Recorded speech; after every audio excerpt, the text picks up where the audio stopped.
everyone and welcome back to my channel. My name is Readathon and today I'm going to be filming my mid-month wrap-up for June. Of course, as soon as I start filming, it's decided to rain, so if you can hear that, I'm so sorry, but I can't film another time, so I hope it's okay. But I did decide to film a mid-month wrap-up again this month just because I've already read 5 books and I plan to read another, I'd say 5, maybe more if I can. So I thought it'd be best to split this video into 2 just so I can give you a bit more in-depth thoughts on the books instead of trying to rush through a long video. If you didn't know, there is a month-long readathon happening in June, and that is the Make Your Myth Taker readathon hosted by Ashley and Charlotte. I will leave their links down below, as well as the link to my TBR video, which I did recently film, so I'll leave that up here as well and down in the description. If you want to know more about that readathon, I would advise checking out Ashley's announcement video just because she does explain it a whole lot better than I do. But it is essentially a readathon where you choose a path that will create a character and you have to follow that path in order to complete the readathon. So I chose the witchy courtier path and I have actually completed my witch path, so I will show you those books now. So the first book that I read this month was Shadow Black by Sebastian de Castell. This was to read a book featuring an animal, I believe, and it has one called Rakis there. He is hilarious. This is the second book in a series, so I can't talk too much about this one, but this series does follow a boy named Kellen, and he lives in a society where your status is based on your magical ability. Kel's family is quite powerful, they are mages, and therefore are quite important in this society. However, Kellen's 16th birthday is fast approaching and he doesn't have any magic. So in the first book we do follow Kellen as he tries to deal with that and tries to get some magic. He does of course have help along the way from this squirrel cat and a woman named Farias Parfax, and together they all try to help Kellen, and along the way they discover some secrets about their history. I don't want to say much more because I feel like I'm going to spoil it. I did enjoy this. They are such fast reads. I feel like Sebastian de Castell's writing is so fast-paced, especially in this series. I read 2 books now and I've just flown through. I did read the first book for a 24-hour readathon and I did film a vlog for that, so again I will leave that one down below. But this one I did give 4 stars. I didn't like it as much as the first one. I feel like it was a bit slower, whereas the first one was quite action-packed throughout the whole thing. This one was a lot of travelling and there were a bit more lulls in this one, I feel like. Next up I read A Thousand Ships by Natalie Haynes, and this one was for the prompt to read a book with a foiled cover. I don't know how well that is showing up on camera, but it is stunning. This one is a retelling, reimagining of the Trojan War, but from the women's perspectives, and so it highlights the experiences of the women, girls and goddesses caught up in the events of the Trojan War. This was fantastic. I have recently gotten into Greek mythology and the Greek classics, and this one was really good at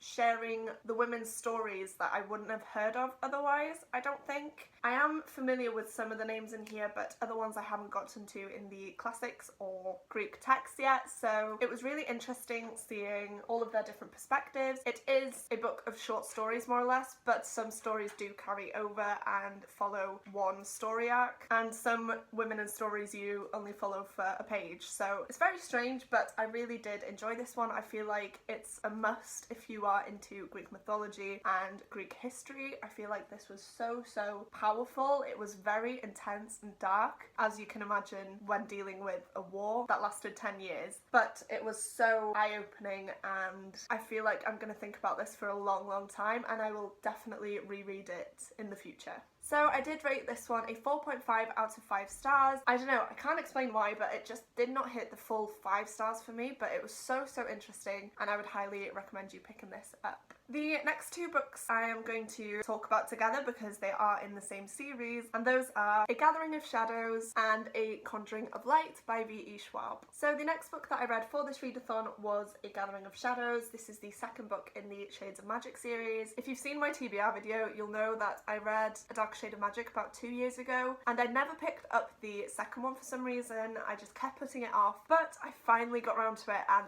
oh my goodness, it is absolutely amazing. It was so fast-paced from the get-go. I read it so quickly. This is over 500 pages and I absolutely flew through it. I could not put it down. One problem I had with the first book is that it was quite slow and I just felt like it was taking me a while to get through it. However, this one, I picked it up and it's just action from the first page to the last page. It was a crazy ride. This is definitely my favourite in the series just because it was so action-packed, so much happened, character relationships were developed and were strengthened, and I just love this so much. And then this is the most recent book that I finished, but I decided just to group these two together because it's easier. This is A Conjuring of Light, which is the third book in the Shades of Magic trilogy. This one I enjoyed less than the second one, but it was still such a good book and such a good conclusion to this trilogy. It is a chunky one. It is about 600 pages, and I did film a separate reading vlog for my experience reading this for the 24-hour Make Your Myth Taker Readathon, so I will leave that link down below if you want to check out how I did on that one. Warning, not great, but we're here now and I've finished the book. But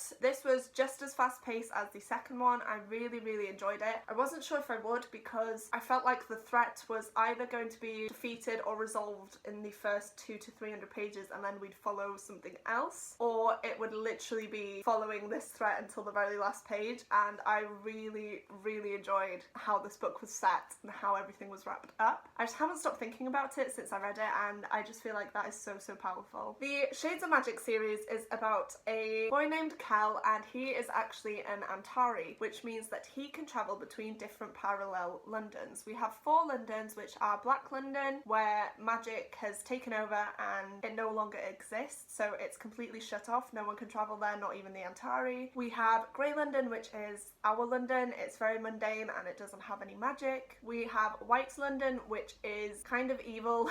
Their world is ruled by 2 awful monarchs and the magic system has been corrupted a bit. And then we have Red London, which is where Kel is from, and he was actually taken in by the royal family when he was a child, and so him and the Crown Prince are basically brothers. And so the story does mainly focus on Red London, but I just love seeing all the different aspects of the world, all the different parallel worlds. It's just phenomenal. And because Cal can travel between all these different worlds, he has turned to some illegal stuff and has become a smuggler. So he brings 1 or 2 items back from these different Londons and sells them on to people. But one day a relic of Black London gets passed on to Cal and threatens the entire world, not just his London but every single London. So he has to find out what to do with it and try to save the world, basically. Like I said, these two were so much more fast-paced than the first book, so I'd say read the first book. Even though I enjoyed it, I feel like these two are just phenomenal. So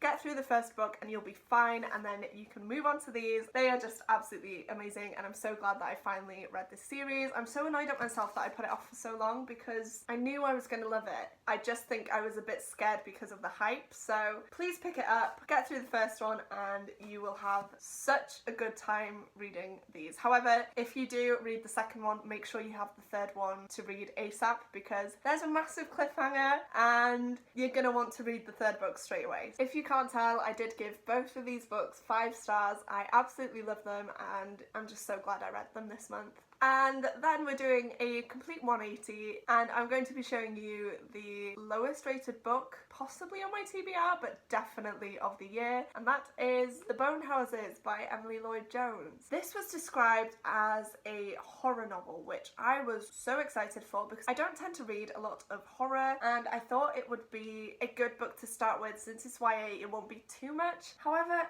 it wasn't horror at all. There was nothing remotely horror about this. It's paranormal, but it's not horror. So that was disappointing in itself because I think it's just been completely marketed wrong. Next up, and my biggest gripe with this, is that nowhere on this cover, synopsis, anything, does it say that this is inspired by Welsh mythology and Welsh history. And I feel like if that's such a big part of the book, why not put it on the book? Do you know what I mean? If you don't know and can't tell by my channel name, I am Welsh. It's my first first language. I have studied Welsh for 3 years at university and just graduated, so it's very close to my heart and very important to me. This book just did it so dirty, and it's one of the gripes that I have with young adult fantasy that tackle Welsh mythology. The Raven Boys, I gave 2 stars. I am going to try and reread it to see if my opinions have changed, but I don't think they have. And then this one, it's a 2.5 stars, guys, which I feel bad because I really wanted to love it, and so many people do, but I think just because I am Welsh and I literally have studied Welsh culture, Welsh history, Welsh literature, Welsh folk tales for years of my life,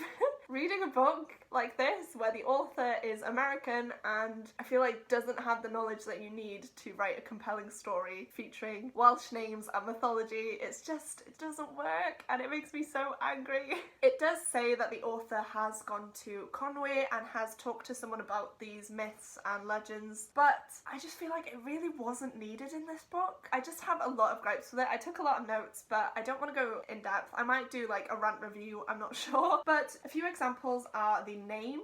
So it says in the synopsis here that the main character is called Ryn, and I thought, okay, that's a nice name, fine. And then you're literally 2 pages in the book and you realise that her name is actually Aderyn, which literally means bird. No Welsh child has ever been called Aderyn because it's just weird and it doesn't make sense, and it's just something you would never ever hear about. So immediately I was jarred because I was reading about this character who's called Bird, which just doesn't make sense. Then we have names such as Hywel, which is fine, and then Ceridwen, which is not an uncommon name in Welsh, fair enough, but it just doesn't make sense in this book. I don't get the character names. I personally don't know any person named Ceridwen except, like I say, in the myths, but in this novel, in this context where we already have a character named Bird and then we have such a Welsh name as Ceridwen that's very reminiscent of Old Welsh, did not make sense to me, and it was really strange and jarring. Another example I have is the use of the word castell, which is castle, and instead of saying in this book, oh, we're going to, I don't even know the name, say like Penrhyn Castle, they say we're going to Penrhyn Castell, which doesn't make sense to me. Why not just use the English word for castle in an English book? It's hard to explain, but there's a castle in here called Castell Aberhen. That makes sense as a name, but the author, there's one sentence where I read and I had such a massive eye roll because it says, oh, he's going to Castle Caer Aberhen. You guys might think, oh, that's fine. No. We have another word for castle, which is Caer, and Caer Aberhen means Castle Aberhen. So the author is literally saying he's gone to Castle Aberhen. It's just a lot of stuff like that where I couldn't deal with, and especially the first 50 pages. I almost DNF'd this at 50 pages because honestly, I was sat there reading it and my boyfriend was next to me and he was just laughing at me so hard because every time I turned a page, I would like sigh or roll my eyes or just huff because I was just so annoyed. There were just random Welsh words thrown in there just to be like, oh wow, look at this, it's Welsh. But it just did not make any sense at all, and it really did not need to be in this book. I'm getting so annoyed. And fair enough if she would have said on the cover somewhere that this was inspired by Welsh mythology, but it doesn't say anywhere. So I dove into this expecting a gruesome horror novel, and I just got this Welsh messed up paranormal thing. It was so weird. I did power through because I felt like the second half would be a lot less heavy on the Welsh, which it was, but then again there were just some aspects of this that I just really didn't like. The story dragged on and the ending was so predictable, at least for me. I guessed it pretty early on in the book, so it wasn't a massive deal. Oh, I'm sorry for being so negative and ending this video on such a negative rant.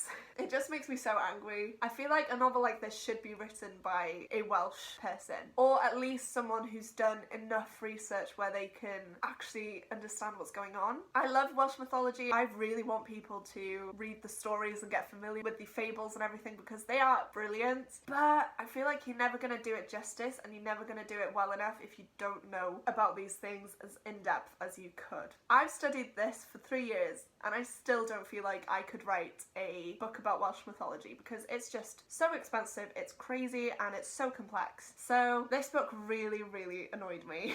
I would say I'm sorry about it, but I'm kind of not. I mean, I appreciate the author's effort, but it's one thing to be fascinated by Welsh mythology, it's another thing to write a novel on it and not do a good job. So yes, I gave this a 2.5 stars, didn't enjoy it really at all, very cringy, and I don't think I'll be reading this again. I probably will unhaul it. Yeah, ending this mid-month wrap-up on a bad one, but at least I had really good books at the start of the month. So these are the 5 books that I read at the start of June. Like I said, I have completed my first path for the Make Your Myth Taker readathon. I am now doing the Courtier path, which I'm so excited for those books as well. Keep an eye out for my June wrap up at the end of the month, which will go over all the books I read in the second half of June. I'm sorry for that little rant at the end there, but I feel like it needed to be said because those thoughts have been building up in me for a while, so I just needed to get them out there. That book's over and done with now, and I hope I never have to talk about it again. But that is it for this video, guys. Thank you so